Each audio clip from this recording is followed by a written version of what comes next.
வருகை தந்திருக்கும் பெரியோர்களுக்கும் தாய்மார்களுக்கும் சகோதர சகோதரிகளுக்கும் உங்கள் ராஜ் டிவி வழங்கும் அகடவிகடம் படக்குழுவின் சார்பாக உங்களை வருக வருக என வரவேற்று எங்கள் பணிவு கலந்த வணக்கத்தை தெரிவித்துக் கொள்கிறேன்.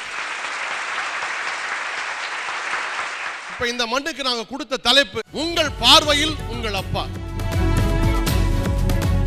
கெட்டு வாழ்ந்தவரா, வாழ்ந்து கெட்டவரா, வாழ தெரியாத அப்பாவியா,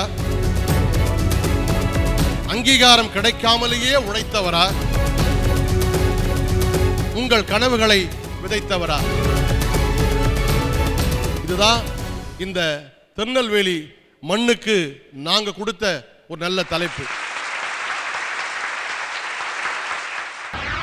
கவிதை நூல் வெளியீட்டு விழா. ஆசிரியர் உயர் திரு மணி சண்முகம் அவர்கள், காவல்துறை உதவி தலைவர், சமூக நீதி மற்றும் மனித உரிமைகள் பிரிவு. நூல் வெளியிடுபவர் உயர் திரு முனைவர் மு கருணாகரன் அவர்கள், மாவட்ட ஆட்சியர் திருநெல்வேலி. நூலை பெற்றுக் கொள்பவர்கள் உயர் திரு கு தருமராஜன் அவர்கள், காவல் கண்காணிப்பாளர், கன்னியாகுமரி மாவட்டம். உயர் திரு ப ராசன் அவர்கள், காவல்துறை துணை ஆணையர், திருநெல்வேலி.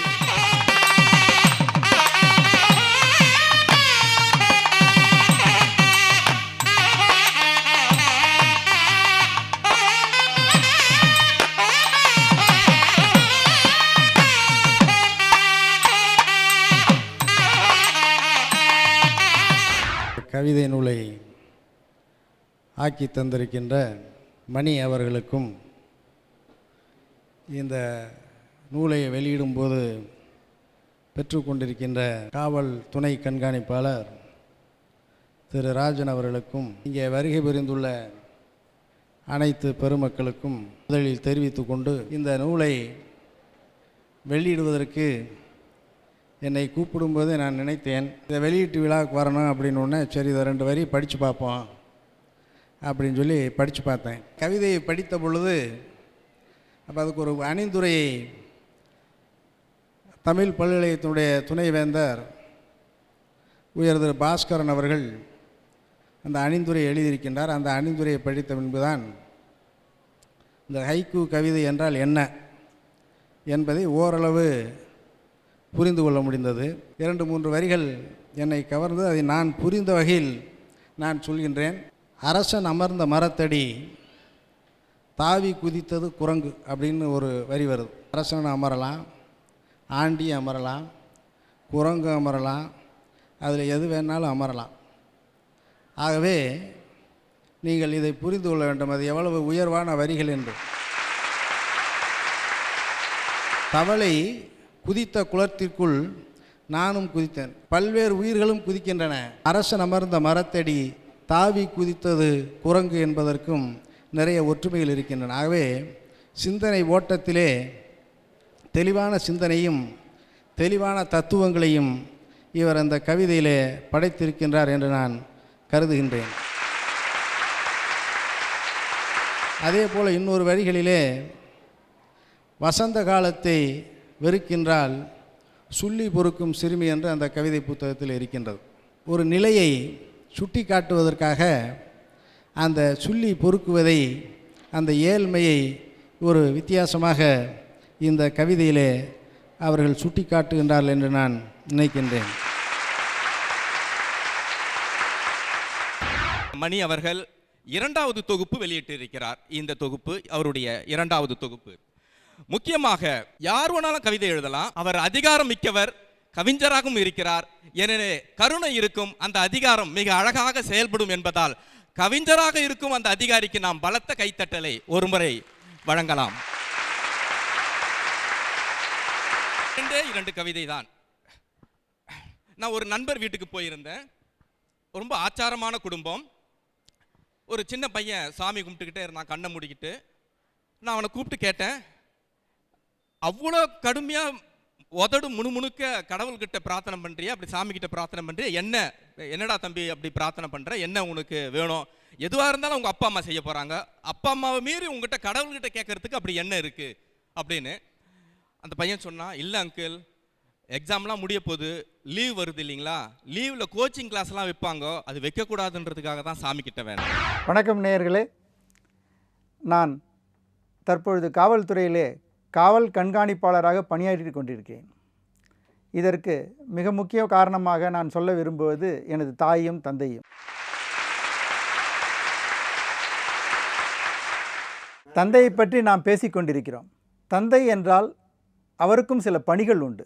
ஒரு தந்தைக்கு மிக முக்கியமான பணிகளாக நான் இரண்டை சொல்வேன். ஒரு மனிதன் தான் புகழ் பெறுவதை முக்கியமானதாக நினைக்கக்கூடும். ஆனால் ஒரு தந்தை ஸ்தானத்தில் இருந்து தனது மகன் புகழ் பெற வேண்டும் என்று ஒரு தந்தை உழைப்பானேயானால் அந்த மகனும் புகழ் பெறுவான், அந்த மகனால் தந்தையும் புகழ் பெறுவான்.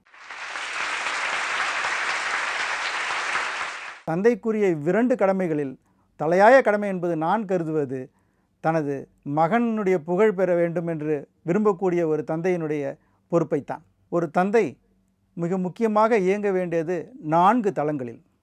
ஒன்று, அந்த மனிதருக்கென்று ஒரு அலுவலகம் இருக்கிறது, அவர் அலுவலக வேலைகளை செய்ய வேண்டும். அவருக்கென்று ஒரு குடும்பம் இருக்கிறது, அந்த குடும்பத்தினுடைய வேலைகளை அவர் செய்ய வேண்டும். 3வது, எந்த ஒரு மனிதனுக்கும் ஒரு தான் உயர்வு பெற வேண்டிய ஒரு தன் உயர்ச்சி வேலை என்று ஒன்று இருக்கிறது, அதை அவர் செய்ய வேண்டும்.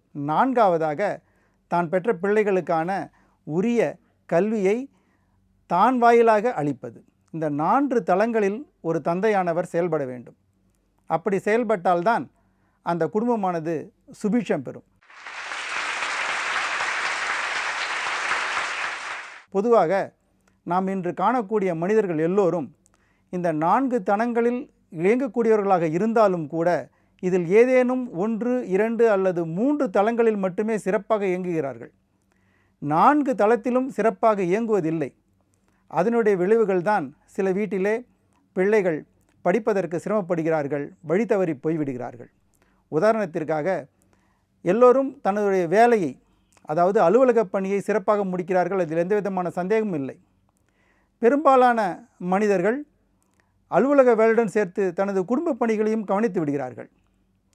இதில் சில விதிவிலக்கான மனிதர்கள் அலுவலக வேலை, குடும்ப வேலை, அது மட்டும் இல்லாமல் தான் உயர்ச்சி பெறக்கூடிய கவிதைகள் எழுதுவது, கதைகள் எழுதுவது, உயர்ந்த கலைகளையும் தேர்ச்சி பெற்றிருக்கிறார்கள். இதையெல்லாம் தாண்டி வெகு சிலர்தான் தனது மகன்களுக்கான கல்வியை அளிக்கிறார்கள்.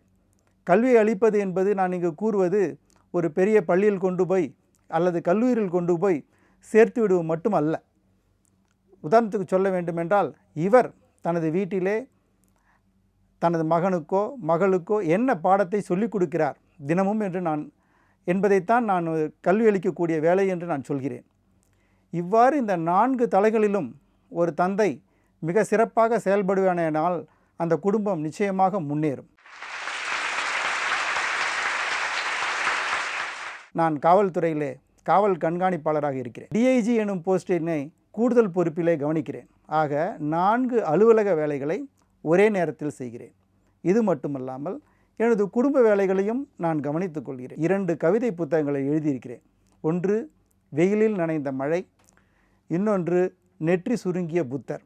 இது இல்லாமல் 3வதாக ஒரு கவிதை புத்தகத்தையும் நான் இப்பொழுது எழுதி கொண்டிருக்கிறேன். இரவற்ற நிலவுக்கு என்ன வேலை என்பது அந்த கவிதை புத்தகத்தின் வெளிவர இருக்கின்ற கவிதை புத்தகத்தின் தலைப்பு. எனக்கு 2 மகன்கள் இருக்கிறார்கள். அவர்களுக்கான பள்ளி பாடங்களை நான் தினமும் வீட்டிலே அவர்களுடைய பள்ளியிலே அந்த பாடங்களை நடத்துவதற்கு முன்பாகவே, ஓரிரு நாட்களுக்கு முன்பாகவே நான் நடத்தி முடித்து விடுகிறேன். என்னுடைய எந்த வேலையையும் அலுவலக வேலையை காரணம் காட்டி குடும்ப வேலையையோ, அல்லது குடும்ப வேலையை காரணம் காட்டி கவிதை எழுதுவதையோ, அல்லது கவிதை எழுதுவதை காரணம் காட்டி எனது மகன்களுக்கு பாடம் சொல்லிக் கொடுப்பதையோ நான் நிறுத்துவதில்லை. இப்படிப்பட்ட தன்னுடைய வேலைகளை தரம் பிரித்து அதனுடைய முக்கியத்துவத்தை உணர்ந்து ஒவ்வொருவரும் நடந்து கொள்வேமானால் நாம் நிச்சயமாக நாமும் புகழ் பெறலாம், நாம் பெற்ற பிள்ளைகளும் புகழ் பெறுவார்கள். நன்றி, வணக்கம்.